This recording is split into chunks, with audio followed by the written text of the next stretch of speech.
আফগান করলো দখল, ইরাকেও মারলো সবল। আফগান করলো দখল, ইরাকেও মারলো সবল। কাশ্মীরে বসে আছে আমেরিকার দোসরেরা। ছুটে আয় হুসাইনের নির্ভীক সৈনিকেরা, ছুটে আয় হুসাইনের নির্ভীক সৈনিকেরা। খতম কর তাগুত শক্তির অবশক্তি যারা। জেহাদের ডাক এসেছে, দাও মুজাহিদ দাও গো সাড়া। শাহজালালের স্বপ্ন ছিল সারা বাংলায় কোরআনের জ্বলবে আলো। কথা বলে না। শাহপরায়ণের স্বপ্ন ছিল সারা বাংলায় কোরআনের জ্বলবে আলো। সে আলো জ্বলাইয়ে দিতে, সে আলো ছড়াইয়ে দিতে বিপ্লবেরই মশাল জালো। ছুটে আয় শাহজালালের নির্ভীক সৈনিকেরা, ছুটে আয় শাহপরায়ণের নির্ভীক সৈনিকেরা। খতম কর গর গোবিন্দর সেলা চামটাগুলা। জেহাদের ডাক এসেছে, দাও মুজাহিদ দাও গো সাড়া। আল্লামা সাইদির স্বপ্ন ছিল সারা বাংলায় কোরআনের জ্বলবে আলো। আল্লামা সাইদির স্বপ্ন ছিল সারা বাংলায় কোরআনের জ্বলবে আলো। সে আলো জ্বলাইয়ে দিতে বিপ্লবেরই মশাল জালো। ছুটে আয় সাইদি সাহেবের নির্ভীক সৈনিকেরা, ছুটে আয় সাইদি সাহেবের নির্ভীক সৈনিকেরা। খতম কর তাগুত শক্তির অপশক্তি যারা। জেহাদের ডাক এসেছে, দাও মুজাহিদ দাও গো সাড়া। সম্মানিত প্রাণপ্রিয় ভাইরা আমার, মাঝে মাঝে একটু সঙ্গীত আপনাদেরকে পরিবেশন করবে ইনশাল্লাহ। রাজি আছেন তো? ইনশাল্লাহ রাজি আছি। এক থাকবেন, রাজি না থাকলে দু চাপেন। ডিজিটালের দেশ, ওয়াজ হবে ডিজিটাল পদ্ধতিতে। আল্লাহু আকবার। কোন পদ্ধতিতে? কোরআন এমন একটি অভিনব কিতাব, কিয়ামত পর্যন্ত এর ডিজিটাল কমবে না, আরো বাড়বে। সম্মানিত ভাইরা আমার, আল্লাহ পাকের এই জন্য আমরা প্রশংসা করে নিলাম। এই বিশাল আসমান জমিনের মালিককে আল্লাহ। মুহূর্তের ভিতরে এই জায়গাটাকে আল্লাহ দরিয়ায় পরিণত করে দিতে পারেন। বিশাল দরিয়াটাকে আল্লাহ নগর সভ্যতায় পরিণত করে দিতে পারেন। পারেন না? ফাআলুল লিমা ইউরিদ, যা খুশি তাই করতে পারেন। এত ক্ষমতার মালিক আল্লাহ। আমরা মনে করছিলাম বাংলাদেশের মানুষের উপর যে নির্যাতন শুরু হয়েছে, মনে হয় যাবে না। ঠিক না বলেন? আমি কোনো আওয়ামী লীগ, বিএনপি, জাতীয় পার্টি, জামাত ইসলাম কোনো পক্ষের এজেন্ট হয়ে আমি আসি নাই। আমি ঠিক কোরআন থেকে কিছু কথা বলার জন্য আমি এসেছি। কারণ মাহফিলে সব দলের লোক আসে, তাই না বলেন? সুতরাং কোনো দলের দিকে আমি কথা বলবো না। কোরআনে যা আছে ওগুলো আমাকে বলতে দিতেই হবে। রাজি আছেন তো ইনশাল্লাহ? সম্মানিত আমার ভাইরা, আল্লাহ এমন ক্ষমতার মালিক, প্রত্যেকটা দিন সকালবেলায় আপনার পার্শ্ববর্তী নদী, দরিয়া, আটলান্টিক মহাসাগর, প্রশান্ত মহাসাগর যেগুলো আছে সবগুলোই পরিপূর্ণ হয়, আবার এক মুহূর্তে সময় খালি হয়ে যায়। যায় না ভাই? এরপরে এক সাইড দিয়ে স্বচ্ছ পানি যায়, আরেক সাইড দিয়ে লোনা পানি যায়। এক সাইড দিয়ে মিষ্টি পানি যায়, আরেক সাইড দিয়ে ঘোলা পানি যায়। আবহমান কাল ধরে এই পানি এইভাবে চলমান অবস্থায় আছে, কিন্তু কোনো পানির সঙ্গে মেলে। এর দলিল কই? মারাজাল বাহরাইনি ইয়ালতাকিয়ানি বাইনাহুমা বারযাকুন লা ইয়াবগিয়ান ফাবিআই আলা রাব্বিকুমা তুকাযযিবান।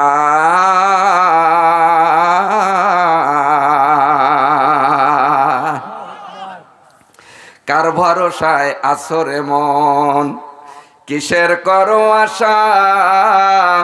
এত সুন্দর বাড়ি তোমার ভেঙ্গে যাবে বাসা। ও তোর গোনা দিন ফুরায় যাবে, তোর গোনা দিন ফুরায় যাবে। জৈবনে লাগবে ভাটি, ওই যে দেখো ডাকিতেছে তোমার কবরের মাটি। ঠিক ভাই? একটু হাত উঠাই বলুন ঠিক। দুই হাত একটু আল্লাহকে দেখান টান টান করে। ঠিক? আল্লাহ কবুল করুন, সকলে বলে আমিন। ভাইরা আমার, এবার আসেন, আমি যে অতলান্তিক মহাসাগর, মহাগ্রন্থ আল কোরআন, পৃথিবীতে যত মুফাসসির এসেছেন এই কোরআনের তাফসির শুরু করে দিয়েছেন। একদিন তাফসির করতে করতে শেষ হয়ে গেছে, আরেকজন আসছে, কিন্তু আল্লাহর কোরআনের ব্যাখ্যা লিখে শেষ করা যায় নাই। সম্মানিত আমার প্রাণ প্রিয় ভাইরা, পৃথিবীতে যত মুফাসসির এসেছেন সম্ভবপর না আল্লাহর প্রশংসা করে শেষ করার মতো। কেননা এই পৃথিবীতে 70 ভাগ স্থল, 70 ভাগ জলরাশি আর 30 ভাগ স্থল। এই 30 ভাগ স্থলের ভিতরে আল্লাহ রব্বুল আলামিন যতগুলি গাছ দিয়েছেন, বিশেষ করে ভরাতপুর গ্রামের ভিতরে, যশোরের ভিতরে কত গাছ আছে এটা আপনার আমার দ্বারা গণনা করা সম্ভবপর না। আছে নাকি বাবা? সুন্দরবনে কত গাছ আছে, ফ্যানটা বন্ধ করে দেন। সুন্দরবনে যত গাছ আছে গণনা করা সম্ভবপর না। এতে সবচাইতে পৃথিবীতে সবচাইতে বড় বন হচ্ছে মহাবন আমাজন, আমেরিকায় অবস্থিত, দক্ষিণ আমেরিকায়। এই জঙ্গলের গাছ যদি সবগুলি কলম করা হয়, আর পৃথিবীতে আটলান্টিক মহাসাগর, ভারত মহাসাগর, প্রশান্ত মহাসাগর, যত সাগর আছে এই সাগরের পানিগুলি যদি সব কালি করে দেওয়া হয়, আল্লাহর নামের ব্যাখ্যা লেখা শুরু হবে। একদিন কলমও শেষ হয়ে যাবে, পানিও শেষ হয়ে যাবে, আবার আনায়ন করা হবে, আবার শেষ হয়ে যাবে, আবার আনায়ন করা হবে, কিন্তু আল্লাহ পাকের নামের ব্যাখ্যা লিখে শেষ করা যাবে না। قل لو كان البحر مدادا لكلمات ربي لنفد البحر قبل أن تنفد كلمات ربي ولو جئنا بمثله مددا। একটু হাত উঠাই বলুন আল্লাহু আকবার। বন্ধুরা আমার, আসেন তাহলে আমি যে অটলান্টিক মহাগ্রন্থ নিয়ে কথা বলবো, এর সার সংক্ষেপ কথাগুলি আমি আপনাদেরকে জানাই। পিতার সঙ্গে সন্তান কেমন ব্যবহার করবে আল্লাহ রব্বুল আলামিন কোরআনুল কারীমেতে বলে দিয়েছেন, ওয়াকুল্লাহুমা কওলান কারীমা। নম্রতার সহিত, ভদ্রতার সহিত পিতামাতার সঙ্গে কথা বলবে। কে বলেছেন? আল্লাহ। স্বামী তার স্ত্রীর সঙ্গে কেমন ব্যবহার করবে, স্ত্রী তার স্বামীর সঙ্গে কেমন ব্যবহার করবে আল্লাহ কোরআনে বলে দিয়েছেন। আপনার পারিবারিক জীবন কেমন ভাবে চালাবেন, অর্থনৈতিক জীবন কেমন ভাবে চালাবেন, রাজনীতি জীবন কেমন ভাবে চালাবেন, স্বরাষ্ট্রনীতি, পররাষ্ট্রনীতি, অর্থনীতি, যুদ্ধনীতি, বন্দী নীতি এবং ফৌজদারি আদালতের দ্বন্দ্ববিধির সমস্ত আইনগুলো দিয়ে as a complete code of life, মানুষের সম্পূর্ণ সংবিধান হিসাবে আখেরি কালাম আল্লাহ অবতীর্ণ করেছেন।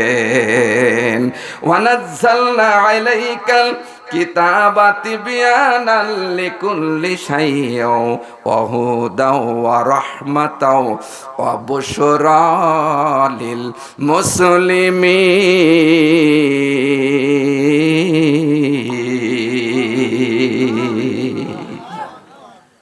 বন্ধুরা রে আমার, বাবাজিরা আমার, তাহলে আমার আলোচনার আগে একটি ওয়াকিয়া আপনাদের সামনে বলতে চাই। আল্লাহর নবী মুহাম্মদুর রাসূলুল্লাহ সাল্লাল্লাহু আলাইহি সাল্লামের একজন সাহাবী ছিলেন, বড় ধনী মানুষ, আমির বলে তাকে নিযুক্ত করা হয়েছিল। উনি আল্লাহর নবীর নিকটে এসে বললেন, ইয়া রাসূলুল্লাহ, আমার একটা মেয়ে আছে, এটা হচ্ছে হুরে মদিনা। মদিনার ভিতরে মানুষ তাকে হুর বলে ডাকে, এত সুন্দর, কিন্তু মেয়েটা বিভিন্ন জায়গায় প্রস্তাব আসে বিয়ের জন্য, কিন্তু মেয়েটা বিয়ে করতে রাজি না। প্রস্তাব আসে বিভিন্ন জায়গার থেকে, কিন্তু রাজি হয় না। আল্লাহর নবী বললেন, তাহলে মেয়েটাকে আমার নিকটবর্তী নিয়ে আসো। নিকটে নিয়ে আসলেন। আসার পরে আল্লাহ রসুল বললেন, তুমি কি বিবাহতে রাজি না? বললে, ইয়া রাসূলুল্লাহ, কে বলেছে আমি বিবাহ করতে রাজি না? আমি বিবাহ করব যেই মানুষের ভিতরে তিনটি সত্য আমি দেখব, এই তিনটা সত্য যদি তার ভিতরে পূরণ থাকে তাহলে আমি তার সাথে বিয়ে করব।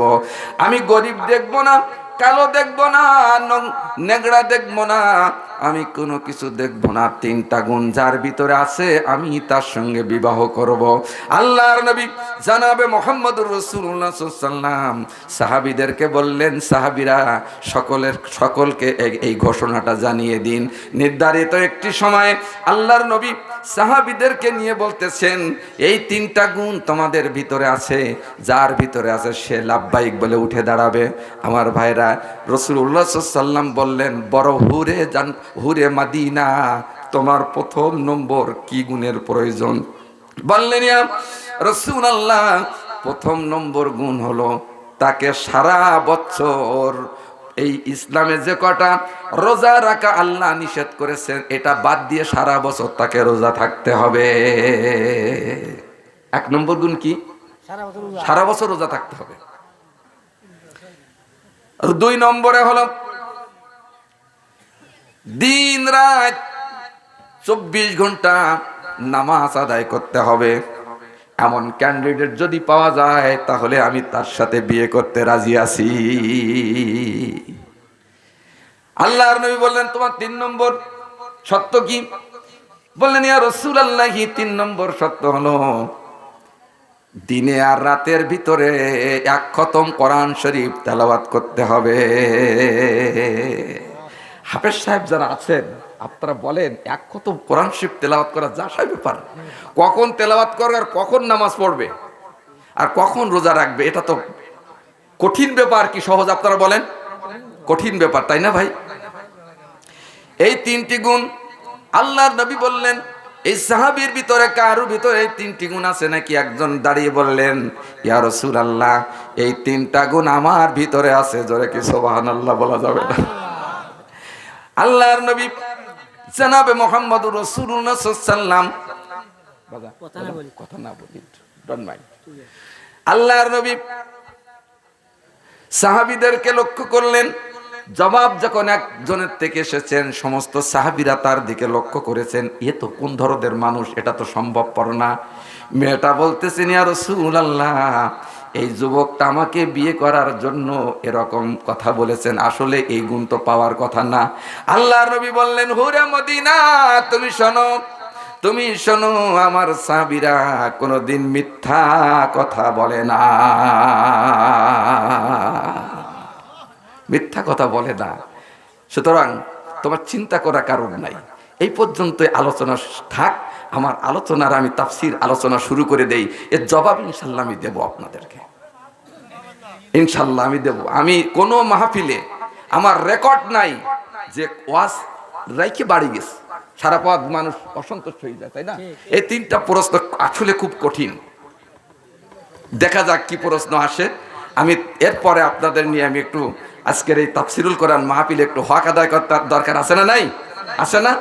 আল্লাহ রাব্বুল আলামিন বললেন, কাইফা তাকফুরুনা বিল্লাহি ওয়া কুনতুম আমওয়াতান ফাআহয়াকুম সুম্মা ইউমীতুকুম সুম্মা ইহয়িকুম সুম্মা ইলাইহি তুরজাউন।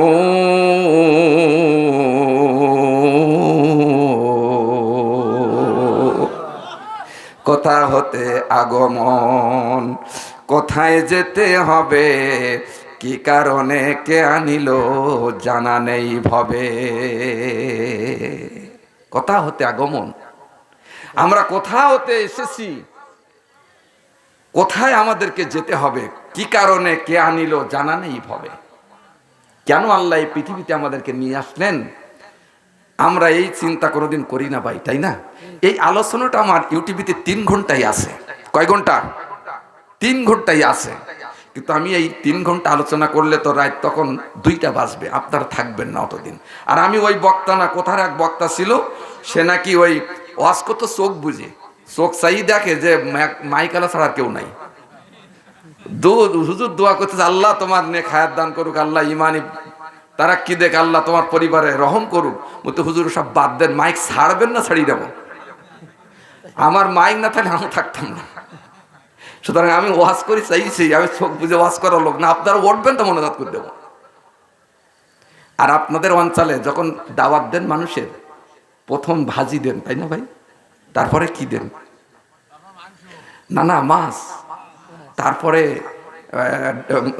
ডিম দিয়ে একটা ভোনা দেন, তারপরে গোশত শেষের দিকে, তাই না? আমি এখন যদি আপনাদের গোশত খাওয়াই তো শেষের দিকে আপনার ডাল খাবেন। যত আলোচনা শুনবেন ততই সুন্দর লাগবে ইনশা। মাঝে মাঝে ইসলামী সঙ্গীত থাকবে ইনশাল্লাহ। আমি যে কথাটা বলতেছিলাম, ইন্দ্রকেশর লুরালাইনা যে গান গায়, ওরকম কণ্ঠ আল্লাহ আমারও দান করেছেন, কিন্তু ওই গান গাওয়াটা তো হারাম। আমি যে গানটা গাবো এটা আমার আল্লাহ খুশি হবে, যেখানে আল্লাহ আকবার।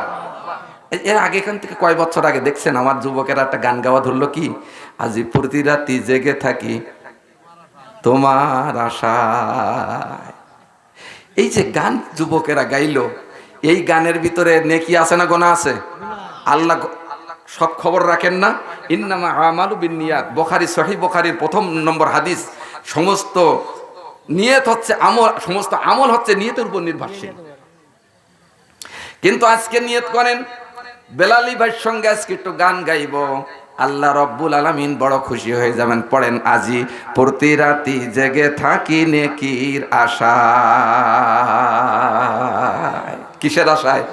নেকির আশায়।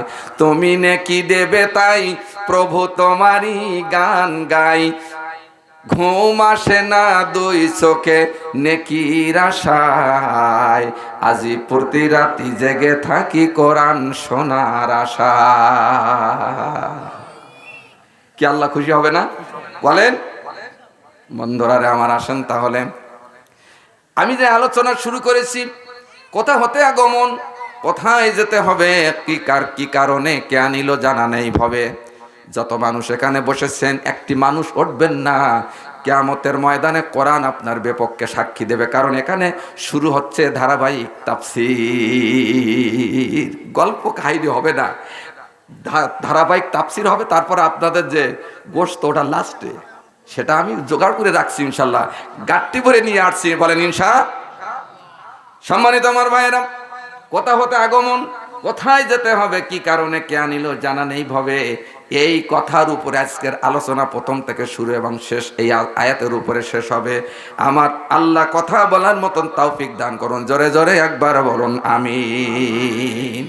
কোথা হতে আগমন, আমার ভাইয়েরা, এই পৃথিবীতে আমাদের আগে যারা জন্মগ্রহণ করেছিল তাদের অস্তিত্ব এই পৃথিবীতে ছিল না।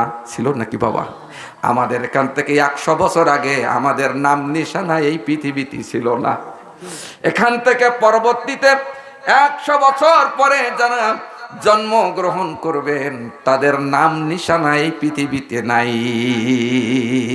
আল্লাহ রাব্বুল আলামিন বললেন, হাল আতা আলাল ইনসানি হিনুম মিনাদ দাহরি লাম ইয়াকুন শাইআম মাযকুরা। আল্লাহ বলে, তুমি 100 বছর আগে তুমি বিশেষ কোনো ব্যক্তিতে পরিগণিত ছিল না, ছিলে না, কিচ্ছু না তোমার, তুমি নগণ্য, কিচ্ছু তোমার ছিল না। আমি হযরতে আদম আলাইহিস সালামকে সম্পূর্ণ মাটি দিয়ে তৈরি করেছি, আর হযরতে আদম আলাইহিস সালামের বাম পাজরের হাড় দিয়ে হযরতে হাওয়া আলাইহিস সালামকে আমি আল্লাহ তৈরি করেছি, আল্লাহ আমি সৃষ্টি করেছি। আসেন তাহলে, আদম আলাইহিস সালাম প্রথম আল্লাহ রাব্বুল আলামিন তাকে মাটি দিয়ে সৃষ্টি করেছেন চমৎকার সুন্দর করে, ঠিক কিনা বলেন? আর হযরতে হাওয়া আলাইহিস সালাম হচ্ছে দ্বিতীয় সংস্কার। প্রথম সংস্কারের চাইতে দ্বিতীয় সংস্কার আরো সুন্দর হয়। এই জন্য পুরুষের চাইতে মহিলারা জাতিগত সত্যগতভাবে সুন্দর। দেখেছেন মহিলারা আপনাদের থেকে সুন্দর না? আল্লাহ দ্বিতীয় সংস্কার সুন্দর হয়। এইটা প্রথম তৈরি হয়েছিল বাটম ফোন, এরপরে দ্বিতীয় সংস্কার হয়েছে অ্যান্ড্রয়েড ফোন। এটা হচ্ছে কি আরো মডেল না? সুতরাং প্রথম যেটা সৃষ্টি হয় তার চেয়ে দ্বিতীয় সংস্কার আরো সুন্দর হয়। এই জন্য সৃষ্টিগত দিক দিয়ে মহিলারা পুরুষের চেয়ে সুন্দর। যখন আল্লাহু আকবার। বন্ধুরা আমার, বাবাজিরা, তাহলে হাওয়া আলাইহিস সালামকে কেন মাটি দিয়ে তৈরি করলেন? আল্লাহর জমিনে কি মাটির অভাব? কেন তৈরি করলেন? আসেন, মুফাসসির ইকরাম বলেছেন যে এখানে মানুষের প্রথম আছে একটা চামড়া, আছে না? চামড়ার পরে কি আছে? গোশত আছে। গোশতের উপরে একটা আবরণ আছে, এটা হাঁস গরু জবাই করে দেওয়ার পরে দেখবেন যে একের পর এক সিরিয়াল আছে, এরপরে হাড় আছে। আল্লাহ পাক বললেন, পৃথিবীর মহিলারা তোমরা শোনো, সৃষ্টিগতভাবে তোমাদেরকে গোপন জায়গা থেকে আমি সৃষ্টি করেছি, আর সৃষ্টি হওয়ার পরে তোমরা এই গোপনীয়তা রক্ষা করবে। অর্থাৎ পর্দা মেনটেন করে চল। মেয়েরা কোথায় ছিল? পর্দার ভিতরে। কোথায় ছিল? পর্দার ভিতরে। এই পর্দার ভিতরে থাকাকালীন আল্লাহ পাক আপনাকে ওখান থেকে হাওয়া আলাইহিস সালামকে তৈরি করলেন। তারপরে পৃথিবীতে বহু মহিলাকে তৈরি করেছেন, আর আল্লাহ ওখান থেকে নির্দেশনা দিয়েছেন 3 পর্দার ভিতরে তোমরা থাকবে। জোরে কোন, কয় পর্দা? 3 পর্দার ভিতরে থাকবে। কিন্তু আজকে তো বড় মুসিবত। আপনার এলাকায় নিউ মার্কেট আছে না? নাই? আছে না নিউ মার্কেট? নিউ মার্কেট আর গাউসিয়াতে নারীরা চলে শতে শতে, নারীর জ্বালায় পুরুষেরই চলা বড় দায়, গজব কেন রে দুনিয়ায়। হে দোস্ত ভেবে দেখো বসে নিরালায়, গজব কেন রে দুনিয়ায়। শান্তি আছে? শান্তি? শান্তি নাই। আসেন, শান্তি আমি কের ভিতরে শান্তি আছে। শান্তির জন্য আল্লাহ রাব্বুল আলামিন একদিন না, 2 দিন না, দীর্ঘ 23 বছর ধরে শান্তির বিধান অবতীর্ণ করেছেন। এই শান্তির বিধানটা হলো মহাগ্রন্থ আল কোরআন। জোরে কোন আল্লাহু আকবার। আমার বন্ধুগণ, এই কোরআনের সংস্পর্শে থাকলে শান্তি পাওয়া যাবে, ঠিক কিনা বলেন? কোরআন থেকে দূরে থাকবেন, শান্তি নাই, অশান্তিতে আপনার জীবনটা অতিবাহিত হবে। কোরআনের পক্ষে থাকবেন, শান্তি থাকবে, কোরআনের বাইরে থাকবেন, অশান্তি থাকবে, এতে কিচ্ছু করার নাই। এই জন্য আসেন, আপনার আমার পরিবারটা ইসলামের একটা দুর্গ তৈরি করি, যে ইসলামের দুর্গর ভিতর থেকে পয়দা হবে আল্লাহর ওলি। আর যদি আপনি এই 3 পর্দার বাইরে যান, আপনার সন্তান হবে ডিপজল। কি হবে? ডিপজল। আপনি যদি এই 3 পর্দাটা মেনে চলেন, আপনার ঘরে পয়দা হবে মাহবুবে সুবহানী মুহিউদ্দিন আব্দুল কাদের জিলানী রহমাতুল্লাহ। জোরে কোন আল্লাহু আকবার। আল্লাহ রাব্বুল আলামিন বললেন, আমি আদম আলাইহিস সালামকে সম্পূর্ণ মাটি দিয়ে তৈরি করেছি, আর এই মানব জাতিকে আমি আল্লাহ কি দিয়ে তৈরি করেছি? মাটি। আমরা কিসের? হ্যাঁ, মাটির না? না, মাটির না, মাটির না। কোরআন কি বলে আমি তাই শোনাবো। রব্বুল আলামিন বললেন, ওয়ালাকাদ খালাকনাল ইনসানা মিন সুলালাতিম মিন তিন।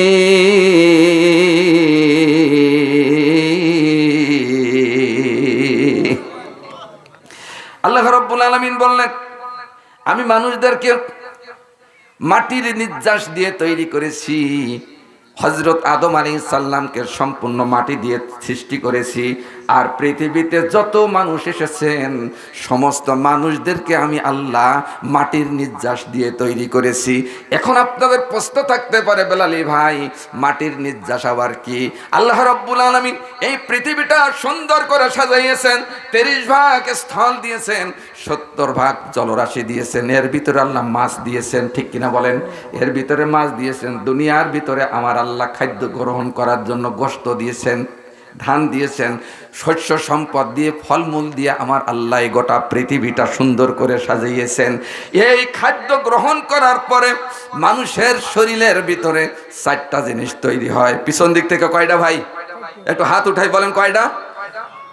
একটু হাত উঠাবেন, কারণ আমি পিছনের ছাত্রদের বেশি বেশি প্রশ্ন করি। কারণ কি জানেন? কারণ পিছনের ছাত্র থাকে দুর্বল। পিছনের ছাত্ররা এসে ওই গল্প করে আর দেখে যে স্যারের লাইন ভালো না, তা উঠে আস্তে আস্তে চলে যায়। আমি তো একটা টিচার। সম্মানিত আমার প্রাণপ্রিয় ভাইরা, পিছনে যারা আছে কোনো অবস্থায় ইনঅ্যাক্টিভ থাকা যাবে না, অ্যাক্টিভ থাকতে হবে যতক্ষণ আলোচনা করব। এখন 4টা জিনিস তৈরি হয়।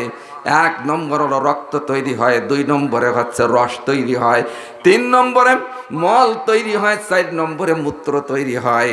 দেখবেন যে রমাদান মাসে সন্ধ্যার দিকে আপনার এই সুন্দর চেহারার এই সুন্দর ভাবে আল্লাহ পাক এই চামড়াগুলো রেখেছেন, এগুলো শুষ্ক হয়ে যায়, যায় না বাবা?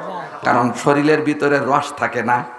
আর এই রক্ত দিয়েছেন আল্লাহ, এই রক্তটা 1 ফোঁটা না 2 ফোঁটা না, 60 থেকে 80 ফোঁটা রক্ত দিয়ে আমার আল্লাহ রব্বুল আলামিন 1 ফোঁটা নুতফা আল্লাহ তৈরি করেছেন।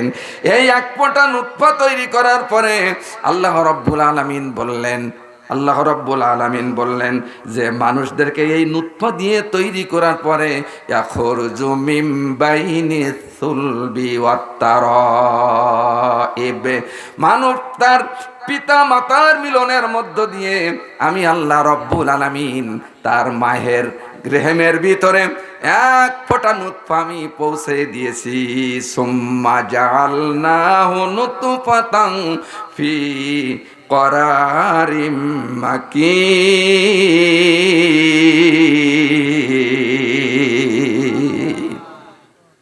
আমি 1 ফোঁটা নুতফা তার মায়ের রেহেমের ভিতরে পৌঁছাই দিয়েছি।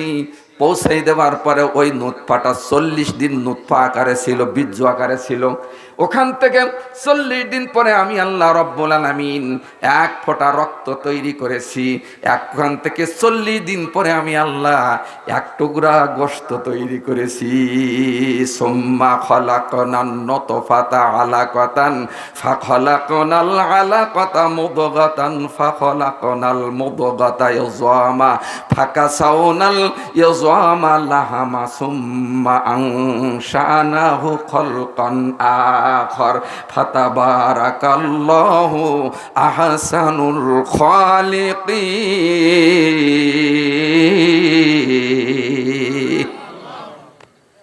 কে বলেছেন?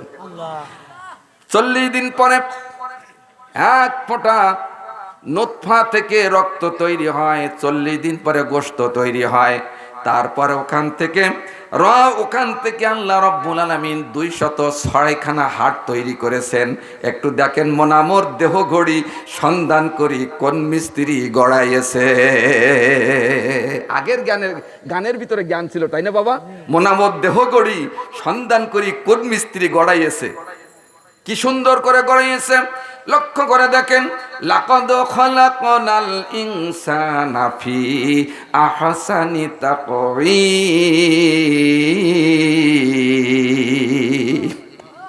সুন্দর করে আল্লাহ সৃষ্টি করেছেন।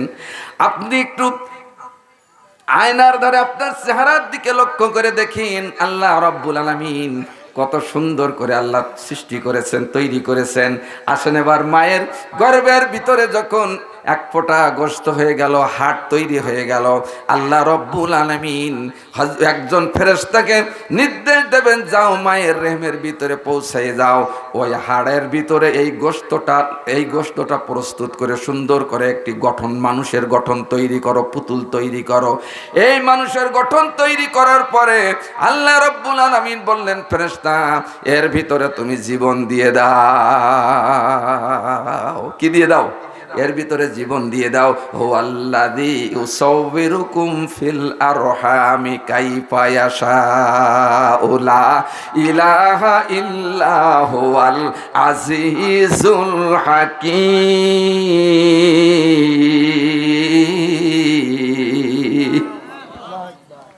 বন্ধুরা রে আমার, এবার কি হবে? ছেলে হবে না মেয়ে হবে? খোড়া হবে না বোবা হবে? কেমন হবে? দুনিয়ার কোনো বিজ্ঞানও বলতে পারে না, কোনো ডাক্তার বলতে পারে না। আল্লাহ বলেন, হুয়াল্লাযী ইউসাউবিরুকুম ফিল আরহাম, আমি মায়ের গর্ভের ভিতরে কি সৃষ্টি করব, কেমন সৃষ্টি করব, দুনিয়ার কোনো মানুষ জানে না, জানি আমি আল্লাহ রব্বুল আলামিন। আমার প্রিয় ভাইয়েরা, আমার ভারতপুরের আসেন তাহলে তৈরি হওয়ার পরে রূহ যখন আপনার আমার ভিতরে দেওয়ার নির্দেশ দিয়েছেন ফেরেশতাকে, ফেরেশতা আল্লাহকে বলবেন, আল্লাহ এর যদি জীবন দেওয়া হয় তাহলে তো এর খাদ্য প্রয়োজন, ঠিক কিনা বাবা? আমার আল্লাহ ডাক দিয়ে বলবেন, ফেরেশতারে উপরের দিকে একবার আসমানের দিকে তাকিয়ে দেখো, তার রূহ সৃষ্টির 50,000 বছর আগে আমি আল্লাহ রব্বুল আলামিন তার রিজিকের ব্যবস্থা করে দিয়েছি। আস্তে পিছনের ভাইরা সুবহানাল্লাহ বলবেন, আস্তে বলেন সুবহানাল্লাহ। কয় বছর আগে? আপনি কেন, আমি দৌড়াদৌড়ি করি কেন? আমার রিজিক তো বাজেট কোথায়? আসমানে না? আমি এখানে কোনোদিন চিন্তা করিলাম এখান থেকে 1 মাস আগে যেখানে আমার দাওয়াত হবে আপনারা আমার ওয়াজ শুনবেন, আমি কোনদিন আশা করছিলাম না। এখনো আমার রিজিক আছে কি তাও তো আমি জানি না। রিজিকের মালিক কে? এই আসমানের দিকে তাকাই দেখে তার রূহ সৃষ্টির 50,000 বছর আগে রিজিকের একটি সুন্দর প্যাকেট সহ ফর্মুলা আল্লাহ তৈরি করে রেখেছেন। কালকে দুপুরবেলা সুবহানাল্লাহ বলেন এই সাইডের মানুষ। রাগ করছেন বন্ধু? রাগ করছেন? রাগ করেন না, আমি তাফসীর আলোচনা করি নাই। আপনাদের খোরাক যেটা আছে ওটা আমি একটু পরে শুরু করবো ইনশাল্লাহ। কি 12টা পর্যন্ত হলে হবে না কি বলেন? হ্যাঁ 12টা পর্যন্তই হোক, কারণ এই স্টেশনের রেলগাড়িটা নাইবা চলে, ঘড়ির কাটা কখন বাজে 12টা আমি একটু লক্ষ্য করছি, কারণ আমার এই নামাজ পড়তে আবার অসুবিধা হয়ে যাবে অনেকের, ঠিক না বলেন? এখন আপনারও যদি একটু চান তার একটু দেবো, অসুবিধা নাই। এখন আমি যদি বলি ওয়াজ বেশি করা যাবে না, ফজরের নামাজ শেষ করা যাবে, আর আমি যদি 1.5 ঘন্টা 1 ঘন্টা ওয়াজ করি তাহলে তো বিপদ এই জায়গায়, ঠিক কিনা বলেন? যাই হোক, যারা নামাজি তাদের নামাজ কাজা হয় না। আমি 3টায় 4:30টায় ঘুমাই, 5টায় জামাতে চলে যাই ইনশাল্লাহ। সম্মানিত আমার প্রাণ প্রিয় ভাইরা, এরপর আল্লাহ রব্বুল আলামিনের ফেরেশতা জিজ্ঞাসা করবেন, আল্লাহ এটা তো হলো, বলে এর হায়াত কতদিন হবে? আল্লাহ রব্বুল আলামিন ডাক দিয়ে বলে, ফেরেশতা উপরের দিকে তাকিয়ে দেখো, তার নির্ধারিত হায়াতের সীমারেখা আমি বেঁধে দিয়েছি। ওমা কানা লিনাফসিন আন তামুতা ইল্লা বিইذনিল্লাহি কিতাবাম মুআজ্জালা। যেরকম আল্লাহু আকবার। আহলে সুন্নাত ওয়াল জামাতের, পৃথিবীর সব আহলে সুন্নাত ওয়াল জামাতের আলেম ওলামারা একটি কথা উপরে সব একমত, মানুষ নির্ধারিত সময়ে মারা যায়, 1 সেকেন্ড এদিকেও হবে না ওদিকেও হবে না। তার একটি দৃষ্টান্ত, যেদিন আপনার রমাদান মাসের পরবর্তী ছুটিতে, যে ছুটি শেষ করে যখন গাড়িতে উঠে যাচ্ছিল দৌলতদিয়া ফেরিঘাটে, যাচ্ছিল না ভাই, 49 জন যাত্রী ছিল ওই ফেরিঘাট, ওই যে গাড়ির ভিতরে, ওর ভিতরে 27 জনের হায়াত ছিল না, বাকি মানুষগুলোর 22 জনের হায়াত আল্লাহ দিয়েছিলেন, এই জন্য তারা মারা যায় না। সেই আল্লাহ আছে না নাই? আরো জোরে। আপনারাও তো ভয় করি যে তাই তো ওই নেতার কথাটা শুনলে আমার তো গুলি করে মেরে দেবে না। না না, ওর হাতে আপনার মৌত নয়, মৌতের মালিককে আল্লাহ পাক। নির্ধারিত সময় হইলেই মানুষ মারা যাবে। বলে ফেরেশতা উপরের দিকে তাকাও। ফেরেশতা তাকাই দেখলেন তার বয়সের সীমারেখাটা আমার আল্লাহ সুন্দর করে প্যাকেট করে রেখেছে। এবার আসেন আস্তে আস্তে করে, যখন আমার আল্লাহর হুকুম হলো, ফেরেশতা ওই মায়ের গর্ভের ভিতরে যখন জীবন চলে গেছে, তোর খাওয়ার প্রয়োজন, ঠিক কিনা বাবা বলেন?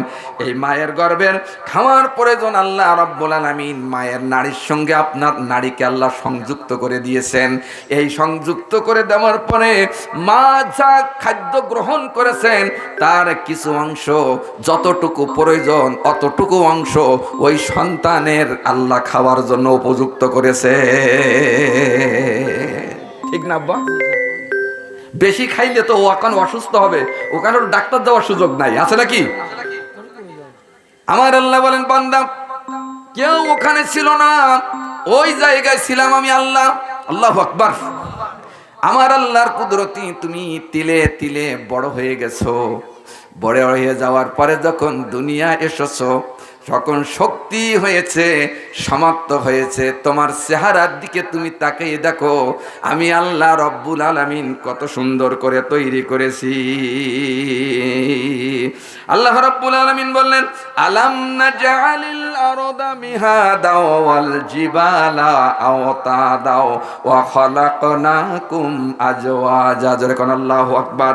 আল্লাহ রাব্বুল আলামিন বলেন, আলাম নাজআলিল আলাম নাজআল আলাম নাজআল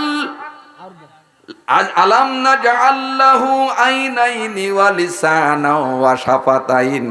আল্লাহ পাক বলেছেন, বান্দারে তাকাই দেখো আমি আল্লাহ রব্বুল আলামিন তোমার একটা জিহ্বা আমি আল্লাহ দান করেছি। কয়টা জিহ্বা? জিহ্বা না থাকলে কথা বলা যায় না, ঠিক না বলেন? জিহ্বা না থাকলে কথা বলা যায় না। আল্লাহ রাব্বুল আলামিন বললেন, বান্দা কথা বলার জন্য আমি তোমার কি ব্যবস্থা করেছি? আর রহমানু আল্লামাল কোরআনা খলাকাল ইনসানা আল্লামাহুল বায়ান।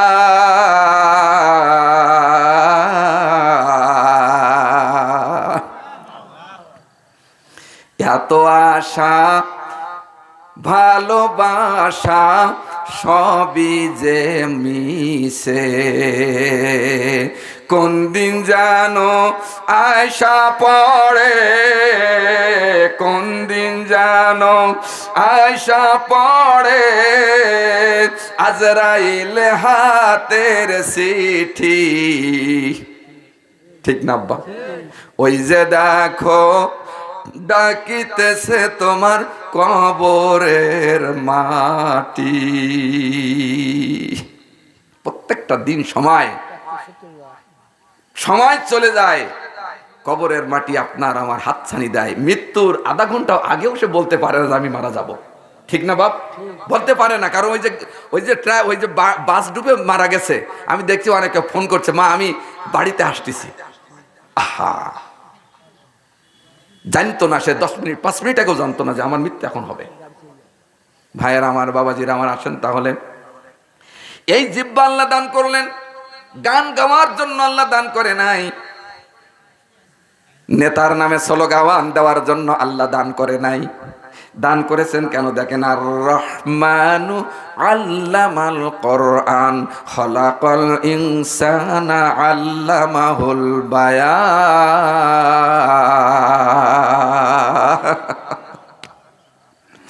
আমার আল্লাহ কত দয়াময়, কত মেহেরবান আমার কথা বলার জন্য। আল্লাহ রব্বুল আলামিন আমাদেরকে বর্ণনা শিক্ষা দিয়েছে। কথা বলতে পারতাম না, আল্লাহ কথা বলার মতন ব্যবস্থা করেছেন, ঠিক না আব্বা? কথা বলেন ভাইরা রে আমার, বাবাজিরা আমার। শুধু তাই না, এই জিহ্বাটাই আমার আল্লাহ একটা দুইটা না, সায়েন্স বিজ্ঞান বলেছেন, 21 শতাব্দীর বিজ্ঞান বলেছেন একটা না দুইটা নাই, একটা জিহ্বা মানুষ প্রায় 3000 স্বাদ অনুভব করতে পারে। পিছনের মানুষ কালকে 3:30টায় বলবেন সুবহানাল্লাহ। কি ভাই, ঠিক আছে না? বন্ধুরা রে আমার, আসেন কয় হাজার? প্রায় 3000। সায়েন্স বিজ্ঞান বলেছেন প্রায় 3000 স্বাদ উপভোগ করতে পারে জিহ্বাতে। এখন আসেন, একটি যে রাত্রেতে আপনি ঘুমাই আছেন, একটা মানুষ আপনার মুখের ভিতরে টক লাগিয়ে দিল, তা আপনি এটা বুঝতেছেন অল্প টক না বেশি টক? তিতি দিলে বুঝছেন এটা অল্প তিতি না বেশি তিতি? বাড়ি যদি একটু তিতি রান্না করা হয়, বেশি তিতি হয়ে গেল, বলে এই তুমি এত তিতি দিয়েছো কেন? কে বলে দিয়েছেন? জিহ্বা। কে বলে দিয়েছেন? জিহ্বা বলে দিয়েছেন। ঝাল দিলেও জিহ্বা বলে দিচ্ছে এ খাওয়া যাবে না, এ প্রচন্ড ঝাল। রব্বুল আলামিন বললেন, তোমাদের দুটি চোখ দিয়েছি, দেখো তাকায়ে, তোমার খাদ্যর দিকে তাকাইয়ে তুমি লক্ষ্য করে দেখতেছো, তোমার খাদ্যর ভিতরে যদি ময়লা থাকে, চোখ বলে যাচ্ছে ওটা খাওয়া যাবে না। আল্লাহ বলেন, বান্দা লক্ষ্য করে দেখো, আমি আল্লাহ তোমার যে নাকটা দিয়েছি, ওই খাদ্য নাকের নিচে নিয়ে যাব, মুখের ধারে নিয়ে যাওয়ার সাথে সাথে নাক বলে দিচ্ছে এটা পচা। জিহ্বা কিন্তু বলে না, এটা জিহ্বা বলেন। এই সাইডে আসে, জিহ্বা কিন্তু বলে না, নাক বলে দিচ্ছে এটা গন্ধ, এটা খাওয়া যাবে না। আল্লাহ বলেন, বান্দা এত সুন্দর করে আমি আল্লাহ রব্বুল আলামিন তোমাকে তৈরি করলাম, আর তোমার অবস্থা কি হয়েছে এবার দেখেন, ইয়া আইয়ুহাল ইনসানু মা গররাকা বিরাব্বিকাল কারীম আল্লাযী খালাকাকা ফাসাওয়াকা ফাআদালাক ফি আইয়ি সূরাতিম মা শাআ রাক্কাবাক। আল্লাহু আকবার। যখন তোমার আমি সুঠাম দেহি বানালাম, তুমি ধরাকে সারা জ্ঞান করো নাই, তুমি তখন ইসলামী আন্দোলনের বাইরের মানুষের সঙ্গে স্লোগান দিয়েছ, আছে না নাই? আমার ভাইরা, শুধু তাই না, শক্তি যখন হয়েছে তুমি তখন শুরু করেছো বলা গড ইজ নাথিং, আল্লাহ বলতে কিছুই নাই। কিন্তু আমার ভাইরা লক্ষ্য করে দেখেন, আপনার পা থেকে মাথা পর্যন্ত যতগুলি নিয়ামত আল্লাহ পাক আমাদেরকে দান করেছেন, এই নিয়ামতের দিকে লক্ষ্য করে একটু দেখেন, কোনো নিয়ামতের ভিতরে কোনো ত্রুটি নাই। আছে বাবা? কোনো ত্রুটি নাই। এই যে এটা কি হাঁটু, অনেকে হাঁটু মেরে বসতে পারে না, কারণ ওই হাঁটুর উপরে অপব্যবহার করে ফেলেছে। আল্লাহ বলেছে মনামত দেহ গড়ি সন্ধান করি কোন মিস্ত্রি বাড়িয়েছে, চাবি মেরে দিছে সাইডে জরম জরম চলছে। অপব্যবহার করবেন না, হাড়ের কোনো জয়েন্টের অসুবিধা হবে না। এমন গিরিশ আল্লাহ লাগাই দিয়েছে, কিয়ামত পর্যন্ত চলতেই থাকবে। আল্লাহু আকবার। এই হাতের গিরিশ দিয়েছেন, দেন নাই? কি মাতব্বারি করেন, এই হাতটা যদি এইখান যদি না ভাঙতো, ভাত এখান থেকে এসে আঙুলগুলো যদি সোজা থাকতো, ভাতও নেওয়া যেত না, মুখি নিয়ে গিয়ে কোনো চকি গুতো লিখতো, কোনো নাকের ভিতরে চলে যেত, ঠিক কিনা বলেন? এই জন্য আল্লাহ উপযুক্ত হিসেবে আল্লাহ পাক আমাদেরকে তৈরি করেছেন। আমরা এই আল্লাহরে ভুলে যাচ্ছি রে ভাই। প্রাণ প্রিয় ভাইয়ের আমার, আল্লাহ রাব্বুল আলামিন কোরআনুল কারীমের ভিতরে বর্ণনা করেছেন, এই পৃথিবীতে যত মানুষ আমি তৈরি করেছি, এই পৃথিবীর মানুষের শুধু না, পৃথিবীতে যত প্রাণী জগৎ আমি সৃষ্টি করেছি, সমস্ত প্রাণী জগতের খাদ্যের নিয়ন্ত্রণ আমি আল্লাহ। ওয়ামা মিন দাব্বাতিন ফিল আরদি ইল্লা আলাল্লাহি রিজকুহা। এমন কোন বিচারণশীল প্রাণী নাই দুনিয়ায় যার খাদ্যর ব্যবস্থা আমি আল্লাহ করে নাই। সুবহানাল্লাহ, আসতে বললেন না? কিছু কিছু জোরে সুবহানাল্লাহ জোরে বললে আল্লাহ খুশি হয়। আল্লাহ কেমন খুশি হয় শুনবেন? আপনি যখন পড়েন আলহামদুলিল্লাহি রাব্বিল আলামিন, আল্লাহ বলেন ফেরেশতাদের বলে হামাদানি আব্দি, আমার বান্দা আমার প্রশংসা করেছে। সুবহানাল্লাহ। যেমন আপনার ছেলের যদি একটা বাইরে চাকরি করে, ঈদের সময় যা কাপড় চোপড় নিয়ে আসলে, ভালো কাপড় নিয়ে আসলে মার জন্য বাবার জন্য, বাপ যে লোকের দেখায়, হুজুর আমার ছেলে আমার কাপড়টা দিয়েছে। কি বাবা, আপনাদের অঞ্চলে এরকম আছে না? কি আব্বা খুশি হয় না অখুশি হয়? খুশি হয়। আর যদি না আনে তা আব্বা কি হয়? অখুশি হয়, যে এতটা ঈদ গেল, ছেলের জন্য আনলো, বউয়ের জন্য আনলো, কিন্তু আমার হলো না।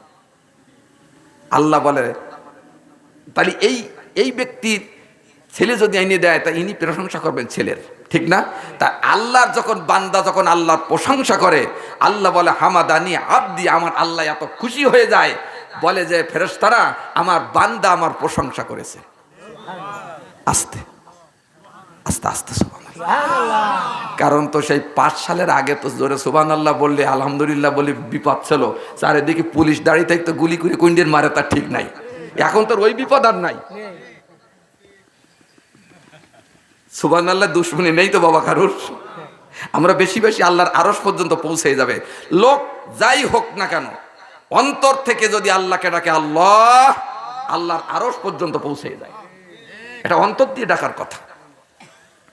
বন্ধুরা রে আমার, আছেন সৃষ্টিগত দিকে আমার আল্লাহ রাব্বুল আলামিন কত সুন্দর করে সৃষ্টি আপনাকে করেছেন, খাদ্যর ব্যবস্থা করেছেন, দেখার ব্যবস্থা করেছেন। এই চোখ দুটো আল্লাহ দান করেছেন, কি করেন নেই বাবা?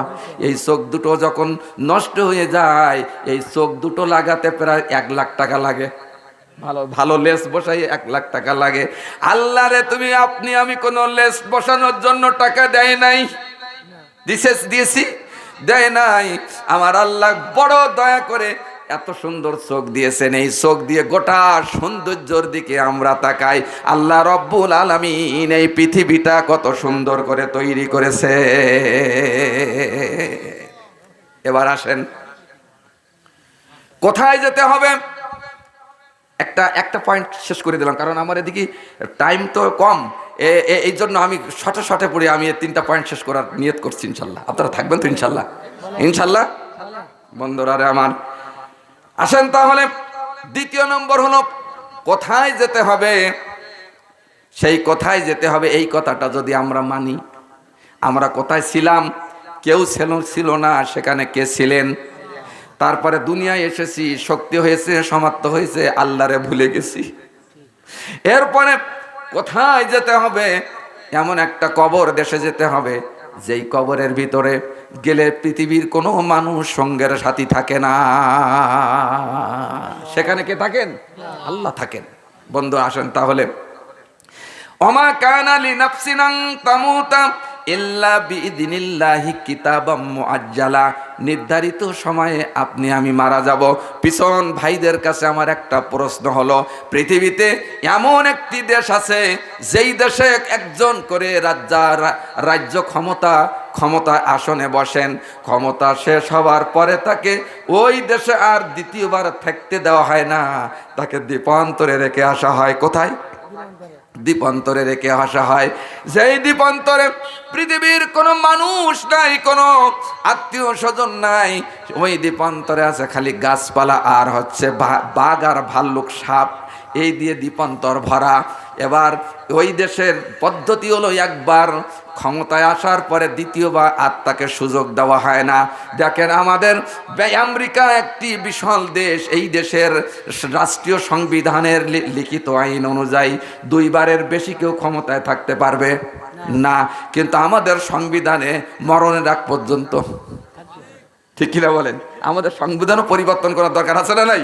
কারণ দীর্ঘদিন থাকলে সেটা স্বৈরাচার হয়।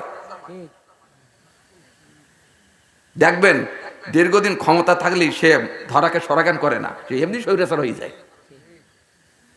এই জন্য আমাদের ওই আইনটা ফলো করার দরকার আমি মনে করি আছে আমার দেশে।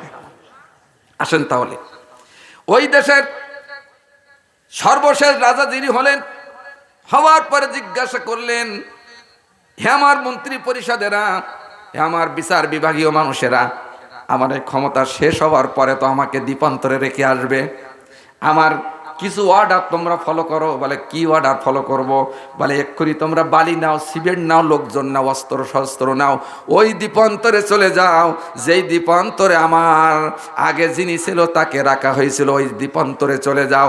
ওই দ্বীপান্তরে চলে যায় প্রথমে সর্বপ্রথম গাছগুলি সব কেটে দাও, তারপরে ওখান থেকে বাঘ ভাল্লুক যা আছে গুলি করে হত্যা করে দাও। ওখানে ইলেকট্রনিক্সের বাল্বের ব্যবস্থা করো, ওখানে সুন্দর প্রাসাদ তৈরি করো, ওখানে বাগ বাগিচা তৈরি করো। কারণ আমার ক্ষমতা শেষ হওয়ার পরে যেই দ্বীপান্তরে আমাকে রেখে আসবে, ওই দ্বীপান্তরটা আমার জন্য যেন বড় অনুকূল পরিবেশ হয়, আমি যেন সেখানে সুন্দরভাবে বসবাস করতে পারি। এখন আমার ভারতপুরের ভাইয়েরা, আপনাদের কাছে প্রশ্ন, আগের রাজারা বুদ্ধিমান ছিল না শেষের রাজা বুদ্ধিমান? শেষের রাজা বুদ্ধিমান। এবার আমার ভারতপুরের ভাইরা, বুদ্ধিমান কি বোকা আমি একটু লক্ষ্য করে দেখি। আল্লাহ রাব্বুল আলামিন বললেন, কুল মাতাউদ দুনিয়া কলিলুন ওয়াল আখিরাতু খায়রুল লাকা ওয়াল আখিরাতু খায়রুল লিমানিত্তাকা ওয়ালা তুযলামুনা ফাতিলা আইনামা তাকুনু ইদরিকুমুল মাউত ওয়ালাউ কুনতুম ফি বুরুজিম মুশাইয়াদা। যখন আল্লাহু আকবার। এই তাফসীরগুলো জগৎ বিখ্যাত মুফাসসির আল্লামা মরহুম দেলাওয়ার হোসেন সাইদি আমাদেরকে শোনাতেন। ঠিক না বাবা বলেন? কোরআন থেকে কোরআনের তাফসীর, বাজে কোনো কথা নয়। আর কেউ নাই জগতে, আসে বিভিন্ন কথা বলেই চলে যায়, তাই না ভাই বলেন? কোরআন থেকে কোরআনের তাফসীর শোনার দরকার আছে না নাই? এর ভিতরে ফায়দা আছে ভাই। কি ফায়দা আছে? এর ভিতরে যতক্ষণ থাকবেন আল্লাহর রহমত অবতীর্ণ হচ্ছে। আল্লাহু আকবার। কারণ কোরআন যেখানে আলোচনা হয় সেখানে আল্লাহর রহমত অবতীর্ণ হয়। বন্ধুরা আমার আসেন, আপনারা বুদ্ধিমান না বোকা? লক্ষ্য করে দেখেন, এই পৃথিবীর থেকে আপনার আমার সময় যখন শেষ হয়ে যাবে, কুল মাতাউদ দুনিয়া কলিলুন আল আখিরাতু খায়রুল লিমানিত তাকওয়া, এই পৃথিবীটা ক্ষণস্থায়ী, আখিরাতের জীবনটা দীর্ঘস্থায়ী। আমার ভাইয়েরা, আপনি যদি মৃত্যুর ভয়ে পাহাড়ের ভিতরে লুকান, আপনি যদি আসমানের উপরে যান, সুদীর্ঘ যেখানে ক্যান্টনমেন্ট আছে, সৈন্য রাখা হয়, এই দুর্গের ভিতরে যদি আপনি থাকেন, ফি বুরুজিম মুশাইয়াদা, এর ভিতরে যদি থাকেন, তাহলে মৃত্যুর হাত থেকে বাঁচার কোনো উপায় নাই। আছে বাবা, কোনো উপায় সেখান থেকে সুযোগ নাই। এখন আমার ভাইয়েরা, আপনার আমার মৃত্যুর পরে এমন একটা দ্বীপে রেখে আসবে, যেই দ্বীপের ভিতরে কোনো মানুষ যাবে না, বন্ধু যাবে না, স্ত্রী কোন পুত্র সন্তান কেউ যাবে না, পৃথিবীর কোনো বন্ধু যাবে না, কেউ সেদিন যাবে না। ওই দ্বীপান্তরে কত বছর থাকতে হবে বন্ধু, আপনিও জানেন না, আমিও জানি না। ওই দ্বীপান্তরের নামটা কি আব্বা একটু বলেন? সবাই একমত? খবর পাইয়ে আসবে যেদিন আত্মীয় স্বজন, চারিপাশে বসে তারা করবে রে রোদ। আপনি যেদিন মারা যাবেন, আমি মুফতি বাকি বিল্লাহ বেলালি যেদিন মারা যাব, আমার সভাপতি মারা যাবেন, মাওলানা মারা যাবেন, বহু যুবক ভাই আজকের মাহফিলের আয়োজন যারা করেছেন সবাই মারা যাবেন। চারিপাশে বসে বসে আপনার আত্মীয় স্বজন পিতা মাতা সব ক্রন্দন করবেন, ঠিক কিনা বাবা আমার বলেন? খবর পাইয়ে আসবে যেদিন আত্মীয় স্বজন, চারিপাশে বসে তারা করবে রে রোদন, সাজাইবে তোমার মনের মতো, সাজাইবে তোমার মনের মতো, কি সুন্দর পরিপাটি, ওই যে দেখো ডাকিতেছে তোমার কবরের মাটি। ঠিক ভাই, এটা দুই হাত আল্লাহকে দেখেই বলেন ঠিক। নারায়ে তাকবীর। আল্লাহকে হাত দেখেন, সবাই দেখেন, আল্লাহরে দেখেন, নারায়ে তাকবীর। আল্লাহ কবুল করুন, সকলে বলুন আমিন। ভাই, সবাইকে চলে যেতে হবে একদিন, ঠিক না বাবা? এই দুনিয়ার থেকে যে ব্যক্তি ভালো আমল করে নিয়ে যেতে পেরেছেন, আল্লাহর হুকুম মানতে পেরেছেন, সে কবরের ভিতরে শান্তিতে থাকবে না? ওখানে তারা দ্বীপান্তর থাকবে না? দ্বীপান্তর থাকবে না। সেখানে জান্নাতের আলো বাতাস আসবে, জান্নাতের সুঘ্রাণ থাকবে, সাপ বিচ্ছুগুলো এগুলো সব কি মারে, ওখানে ভিতরে প্রবেশ করবে না। আপনার আমলের খাতির এটা বিতাড়িত হয়ে যাবে। বন্ধুরারে আমার, আসেন, আপনারা বাদশাহ হারুন আর রশিদের নাম শুনেছেন না বাবা? জ্ঞানে গর্বে অহংকারে বড়, প্রসূজ্যতায় বিশাল ছিল তার রাজ্যেও। তিনি একদিন চিন্তা করলেন, এই বিশাল সাম্রাজ্যের মালিক আমি, আমার প্রজারা কোন অবস্থায় রয়েছে একটু জানার জন্য তার মনে কৌতূহল জাগলো, যে দেখি কোন অবস্থা আছে, একটু জিকির করে সুবহানাল্লাহ, আলহামদুলিল্লাহ,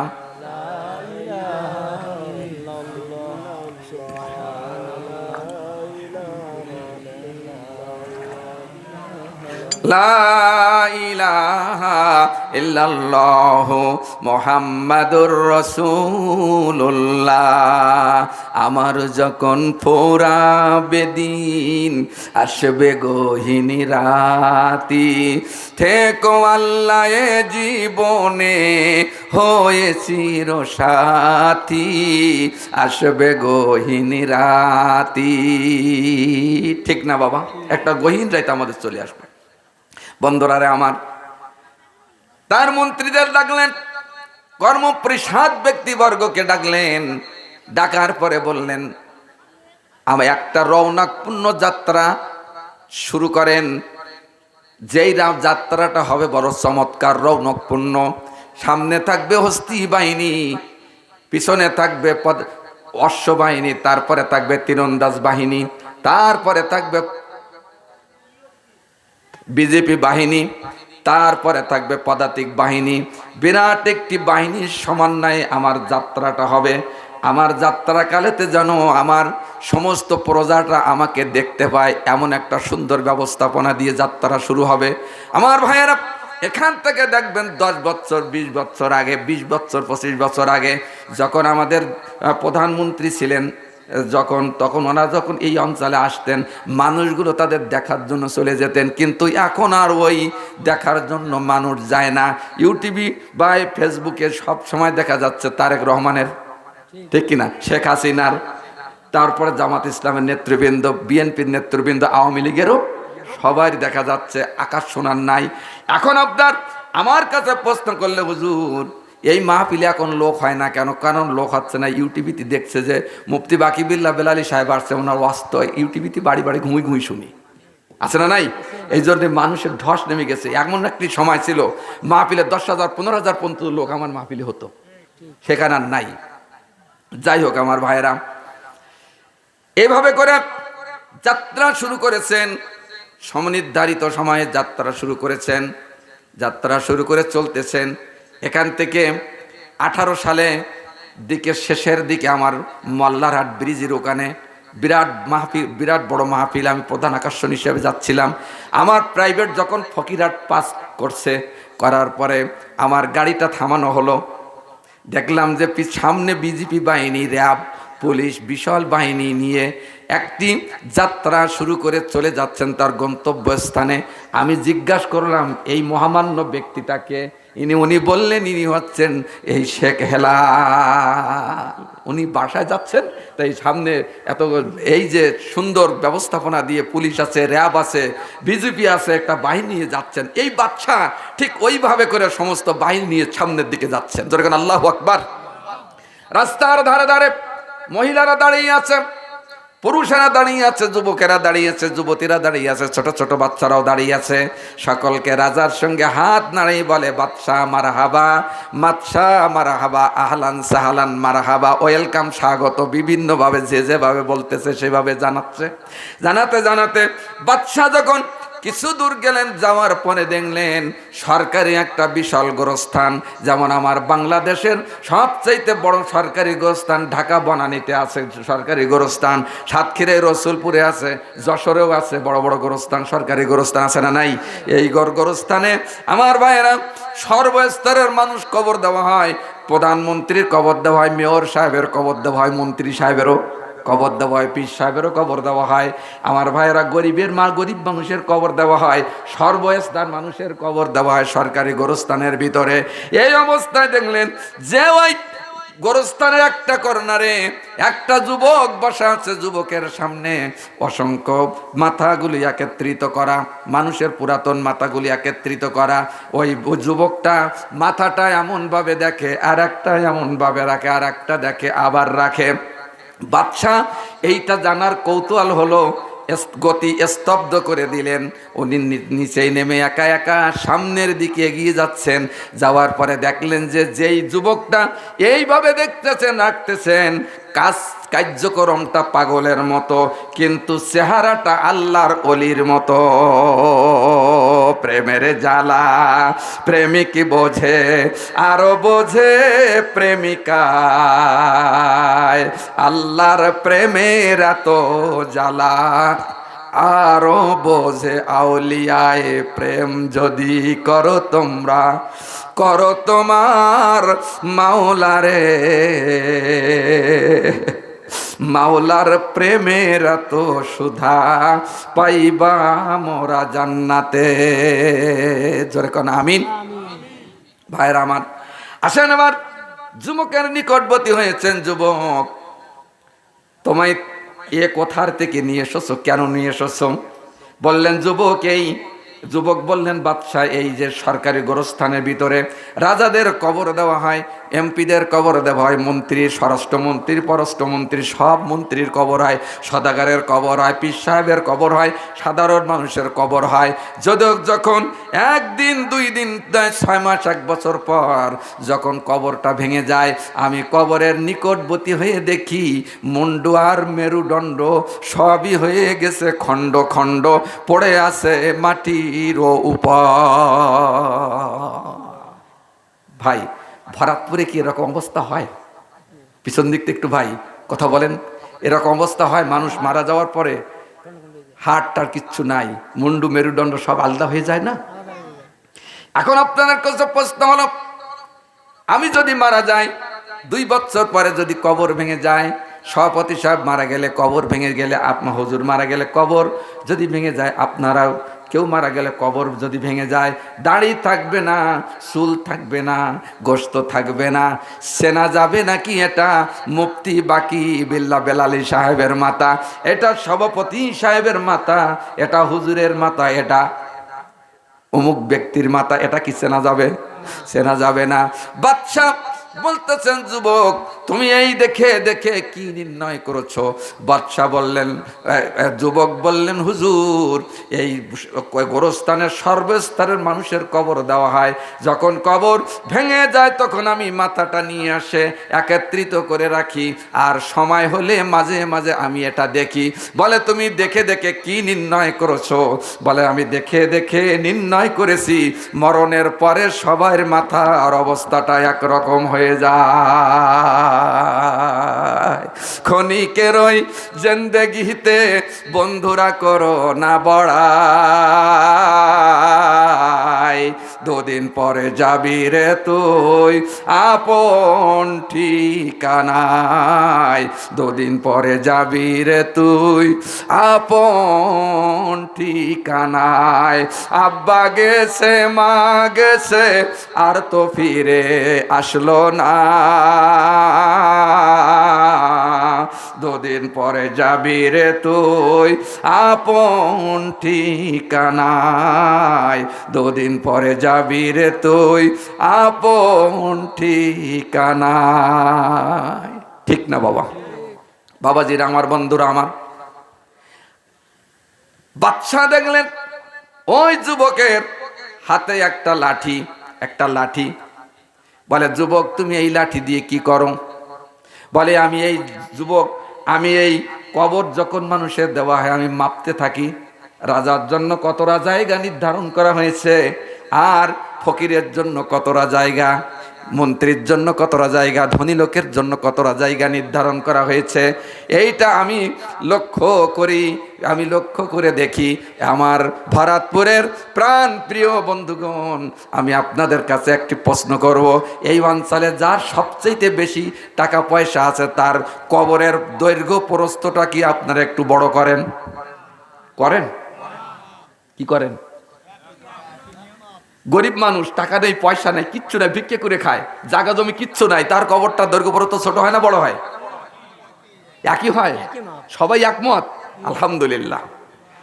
যুবক বললেন, রে বাদশাহ, আমি এই কবর দেওয়ার পরে মাপিয়া দেখি বাদশার জন্য কতটা জমিন নির্ধারণ করা, আর ফকিরের জন্য কতটা জমিন নির্ধারণ করা, আর মন্ত্রীর জন্য কতটা জমিন নির্ধারণ করা। বলে, তুমি কি নির্ধারণ করেছো? বলেন, বাদশাহ আমি নির্ধারণ করে দেখলাম মরণের পরে সবার জায়গাটা এক সমান।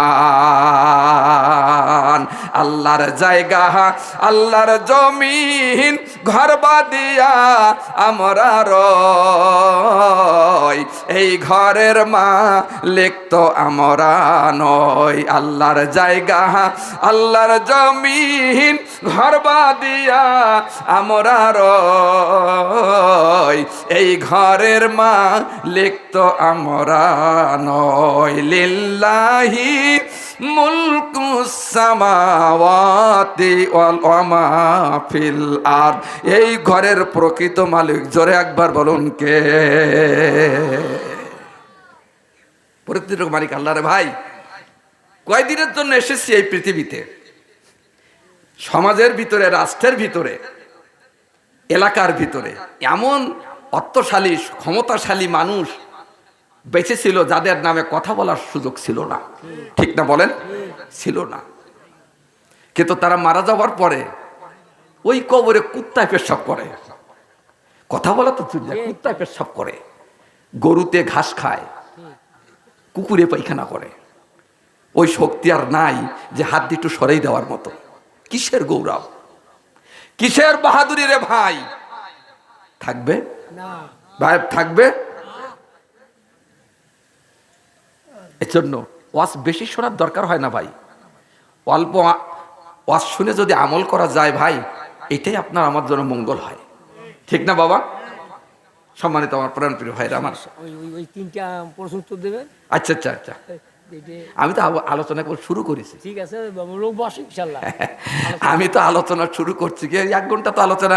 আমাদের সব তাফসির মাহফিল 3 ঘন্টায় তাফসির করি। এই দিন গত রাত্রে, আগের রাত্রে প্রোগ্রাম করছিলাম পাথরঘাটা বরগনাতে, বৃষ্টি হয়েছিল, তাও লোক ময়দানে তো ভরা ছিল। কোরআনের তাফসির শোনার জন্য মানুষ পাগল হয়, ঠিক না বলেন? কোরআন এমন একটি অতালান্তিক মহাসাগর, যত শুনবেন তত ভালো লাগবে, ঠিক না ভাই বলেন? আসেন তাহলে আর অল্পক্ষণ কি কথা বলবো?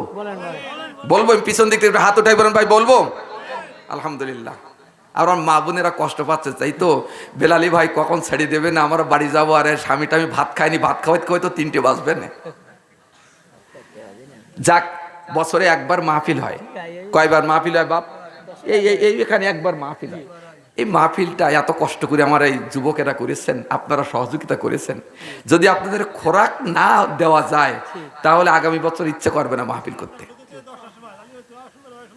9টায় হলে আরো সুন্দর হতো।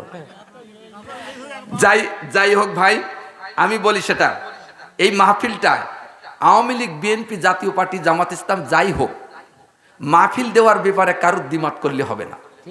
আর যে বক্তাগুলো আসবে, 1 পয়সা কোনো ওয়াজ করলে হবে না। কোরআনের তো বিভিন্ন পদ্ধতি আছে। আমি এতক্ষণ যে কোরআন শোনালাম, হ্যাঁ, আওয়ামী লীগ, বিএনপি, জাতীয় পার্টি, জামাত ইসলাম, শাসনতন্ত্র, কেউ অসন্তুষ্ট হবে? আইসেক পারে এমন নিজেকে ভাইরাল করার জন্য এমন কথা বলে মারাবের বেরিয়ে যাবে দে, তারপরে ইউটিউবিতে দেবে যে হুজুরের অমুক লোক মারতে গেছে, তাই না? এই জন্য আমি আপনাদের কাছে উদ্যত আহ্বান জানাবো, আমরা ওয়াতাসিমু বিহাবলিল্লাহি জামিআ ওয়ালা তাফাররাকু, আমরা এই পৃথিবীতে এক থাকব। বুঝের কারণে কেউ আওয়ামী লীগ করতে পারে, কেউ জাতীয় পার্টি করতে পারে, কেউ জামাত ইসলাম করতে পারে, কেউ খেলাফত মজলিস করতে পারে, কিন্তু প্রত্যেকটা মানুষের ইসলামী দল করা ফরজ। কি দল করা? ইসলামী দল করা। যদি আপনার জামাত ইসলাম পছন্দ না হয়, আপনি আরেকটা ইসলামী দল করেন, আরেকটা ইসলামী পছন্দ আরেকটা করেন। আর যদি মনে করেন আমার একটাও পছন্দ হচ্ছে না, তা একটু হিসাব করে দেখেন, আসলে গোলমাল আছে জাগাতেই। আমি আমার কোনো দলের ভাইদের সঙ্গে আমি দ্বিমত পোষণ করতে রাজি না, কারণ ইসলাম যার ভালো লাগে না সে তো মানুষই না। একাধিক থাকতে পারে, ইসলাম এক। কয় আসেন তাহলে ইসলাম কয় ইন্নাদ দীনা ইনদাল্লাহিল ইসলাম। আল্লাহ বলেছেন আমার কাছে সবচেয়ে মনোনীত ধর্ম হচ্ছে ইসলাম। যেরকম আল্লাহু আকবার। আল্লাহর কাছে মনোনীত ধর্ম কি? ইসলাম। যেই ব্যক্তি এই কোরআনের সমন্বয়ে, যেই ব্যক্তি কোরআনের সমন্বয়ে জীবন, পারিবারিক জীবন, অর্থনৈতিক জীবন, বিচার বিভাগ সব কোরআন মারফতে চালাতে চায়, আপনারা সেই দিকে আপনি রুজু হয়ে যাবেন। আর আল্লাহ বলেছেন কারে ভোট দেবেন, কারে ভোট দেবেন, এ কথা কি আল্লাহ বলবেন না? আল্লাহ বলে দিয়েছেন, দেখেন ওয়াজআলনা লিল মুত্তাকিনা ইমামা, পরেজগার আল্লাহওয়ালা মানুষের ভোট দেবেন। এটা আমার কোনো কথা না, আপনারা যদি না দেন আমার কোনো জোর নাই, আমি আপনাদের কোনো জোর করে দিতে পারবো না। কোরআন বলেছে, কোরআন যদি আপনি মারেন, কোরআন হিসাব আপনি কবরে দেবেন ভাই, তাই না বলেন? কোরআন যেটা বলেছেন আমরা, আমি কোরআনের পক্ষে, তাই আপনারা রাগ করেন, দেশ করেন, কোনো অসুবিধা নাই, নাই দাওয়াত নাই দেবেন। ভাইরা আমার, মাহফিলটা আমার কর্তৃপক্ষ যারা আছেন, আওয়ামী লীগ, বিএনপি, জাতীয় পার্টি, জামাত ইসলাম, কোনো মানুষকে আপনারা ডিভাইডেড করবেন না। একটা মানুষ ভুলের পথে থাকতে পারে, সে মানুষটা একদিন না একদিন নারাই তাকবীর আল্লাহু আকবার স্লোগান দিয়ে আসবে ইনশাল্লাহ, ঠিক না বলেন? আজকে দেখেন এই আল্লাহ এই বিশাল সাম্রাজ্য তৈরি করেছেন। তা যারা ইসলামী দল করে বা মুসলমান, তাদের কি আলো বাতাস আল্লাহ বেশি দেয়? না, তারপরে এই যে ধানটা কি বেশি হয় না তাদের? সবাই সমান। হিন্দুরে যা দেয় খ্রিস্টানের আল্লাহ তাই দেয়, ঠিক না? সবার জন্য আল্লাহ সমান ব্যবস্থা করেছেন। কিন্তু জাগায় মাইরা আছে কিন্তু কবরে, জাগরণ আল্লাহ যে বুঝে বুঝে দুনিয়া আপনি যা করেন অসুবিধা নাই। সুতরাং জাগায় মাইরা আল্লাহ দেবে। সুতরাং কোরআন যেটা বলেছেন কোরআনের পক্ষে আমরা থাকবো ইনশাল্লাহ। আমি কাউকে চিনি না, কে গাজী ভাই কে লালটু ভাই, আমি কাউকে চিনি না। কোরআন যেদিকে আমি সেই দিকেই কথা বলবো। যদি এরপরে যদি উনি বের পড়ে যায় আলহামদুলিল্লাহ, হুজুর যদি বের পড়ে যায় আলহামদুলিল্লাহ, আপনি যদি বের পড়ে যান আলহামদুলিল্লাহ। এখন বেনামাজির ওয়াজ করলে যদি বেনামাজির আমার ওর রাগ করে, তাতে আমার কোনো ক্ষতি হবে না, ঠিক কিনা বলেন? আসেন আমার ভাইরা, ওই যে প্রশ্ন কটা উত্তর দেই নাকি ভাই? হ্যাঁ ইনশাল্লাহ। ওগো নবীজি তোমার ওই প্রেম সাগরে সাঁতার দিয়েছি, বলো না ওগো নবীজি তোমার ওই প্রেম সাগরে সাঁতার দিয়েছি। আল্লাহর নামের রশি ধরে উঠলেন আপনি সাত আসমানে, আল্লাহ তোমার প্রেমিক হয়ে হলেন দিওয়ানা, আল্লাহ তোমার প্রেমিক হয়ে হলেন দিওয়ানা। ওগো নবীজি তোমার ওই প্রেম সাগরে সাঁতার দিয়েছি, ওগো দয়াল নবীজি তোমার ওই প্রেম সাগরে সাঁতার দিয়েছি। লিল্লাহে তাকবীর। বন্ধুরা আমার আসুন তাহলে প্রথম নম্বরে বলে, ইয়া রাসূলুল্লাহ আমি গরিবের দিকে লক্ষ্য করব না, কালো মানুষটাও আমি সেদিকে তাকাবো না, খোড়া মানুষ হইলেও তাকাবো না। তিনটা সত্য যার ভিতরে আমি পাবো আমি তারে বিয়ে করবো ইনশাআল্লাহ। আল্লাহ রসুল বড় খুশি হয়ে গেলেন, সাহাবীদেরকে বললেন, সাহাবীরা এই তিন গুণের অধিকারী কেউ আছো নাকি? একজন উঠে বলল, লাব্বাইক ইয়া রাসূলুল্লাহ আমি আছি। সব সাহাবীরা তাকাই আছে, এই গুণ তো থাকা বড় কষ্টের ব্যাপার, তাকাই রয়েছে, কি সর্বনাশ। মেয়েটা বলল, হুজুর আমার সঙ্গে প্রতারণা করতেছে না তো?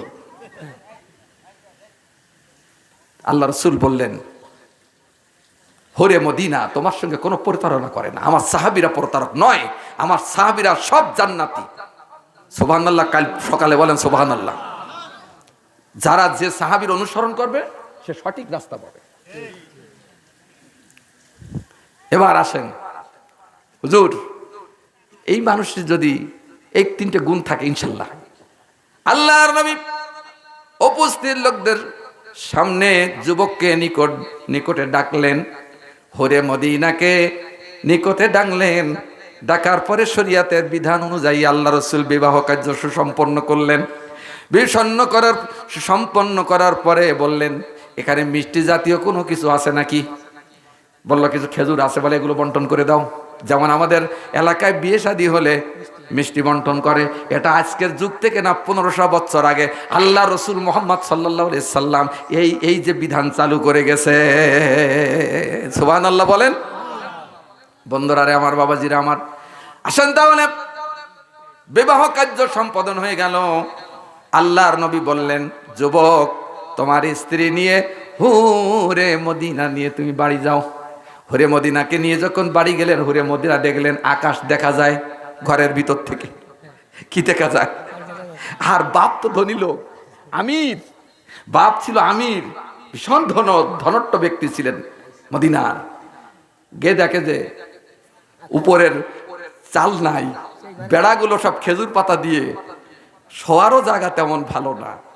চিন্তা করেন, আলহামদুলিল্লাহ আমার স্বামীর ভিতরে তিনটা গুণ যদি থাকে আমি তো সাকসেসফুল, আমি তো সুখী।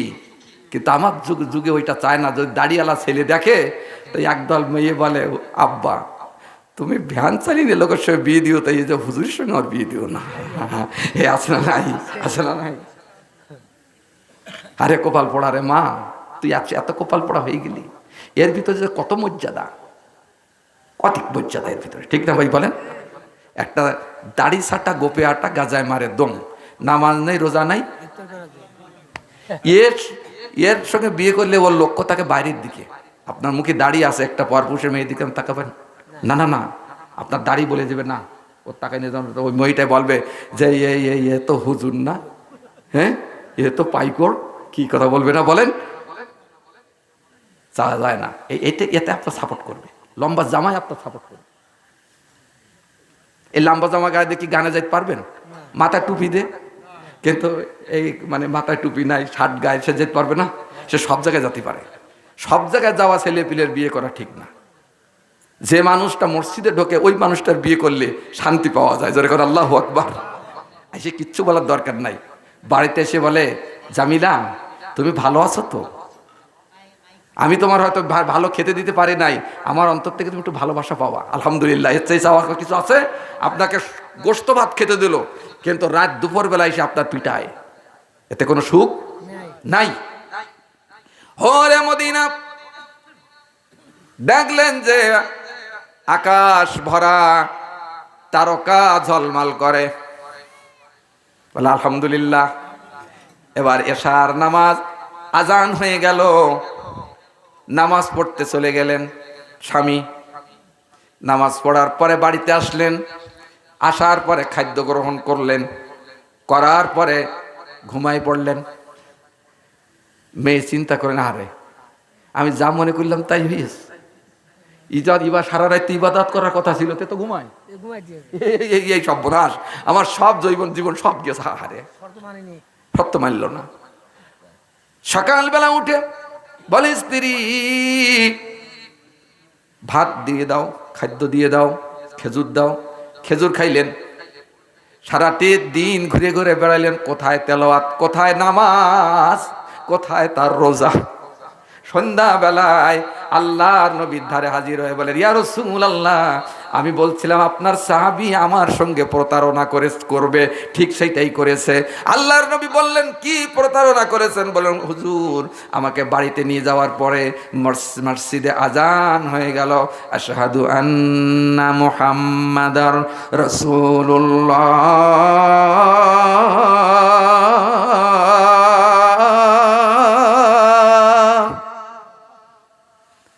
হাইয়া আলাস সালাত, আসো কল্যাণের নামাজের দিকে আসো, হাইয়া আলাল ফালাহ, কল্যাণের দিকে আসো। সে তো চলে গেল মসজিদে চলে যাওয়ার পরে নামাজ পড়ে এসে এই রাত্রে ভাত খেয়েছে আর সারা রাত ঘুমোইছে ধারে। আর আমার হুজুর সারা রাত ঘুম হয় না, আমি কি সর্বনাশ করেছি। এরকম তো কোটিপতি ছেলে পাতাম যে ঘুমাইনে পাটি, নাকি বলেন? হরে মদিনা কথা শুনে রাসূলুল্লাহ সাল্লাল্লাহু আলাইহি ওয়াসাল্লাম বড় চিন্তিত হয়ে গেলেন।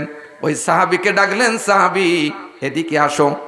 এই মেয়েটা যে কথা বলেছে, হুরে মদিনা যেই কথাটা বলেছে, কথাটা কি সত্য না মিথ্যা? বলেন ইয়া রাসূলুল্লাহ সত্য। সুবহানাল্লাহ বলে হুজুর সত্য। তো বলে তুমি এত প্রতারণা করলে কেন? তুমি প্রতারণা করে এই মেয়েটার জীবনটা নষ্ট করছো কেন? কি অসুবিধে? বলে ইয়া রাসূলুল্লাহ, আপনার সাহাবীরা প্রতারণা করে না, আমার একটু কথা বলতে দেন। আল্লাহ রাসূল বললেন, ঠিক আছে তুমি কথা বলো। আল্লাহর নবী মুহাম্মদ সাল্লাল্লাহু আলাইহি ওয়াসাল্লাম তাকে বলল, এক নম্বরে বলো তুমি কোরআন শরীফ এক খতম তেলাওয়াত করেছো কিনা? বলে হ্যাঁ আমি কোরআন শরীফ তেলাওয়াত করেছি। বলে কিভাবে? বলে ইয়া রাসূলুল্লাহ, আপনি বলেছিলেন যেই ব্যক্তি সূরাতুল ইখলাস 3 বার তেলাওয়াত করবে, আল্লাহ রাব্বুল আলামিন তার আমলনামায় এক খতম কোরআন শরীফের সওয়াব আমরে লিখে দিবে। ইয়া রাসূলুল্লাহ, আমি তো এই কাজ করেছি, আপনারা পারবেন না? ফজরের নামাজ পড়ে, এশার নামাজ পড়ে, জোহরের নামাজ পড়ে কোরআন শরীফ পড়তেও পারেন না, কিন্তু সূরা ইখলাস 3 বার পড়বেন, পারবেন তো? আজকের থেকে এই আমলটা করবেন। কারা কারা আল্লাহর দুই হাত তুলে দেখান, নারায়ে তাকবীর। আল্লাহ কবুল করুন, সকল বলে আমিন। মন থাকবে তো সবাই? সূরা ইখলাস তেলাওয়াত করবেন, তাহলে 5 খতম করে কোরআন শরীফ তেলাওয়াত হয়ে গেল। আর যদি আরো বেশি পারলেন তো আলহামদুলিল্লাহ। বন্ধুরা আমার, বাবাজিরা আমার,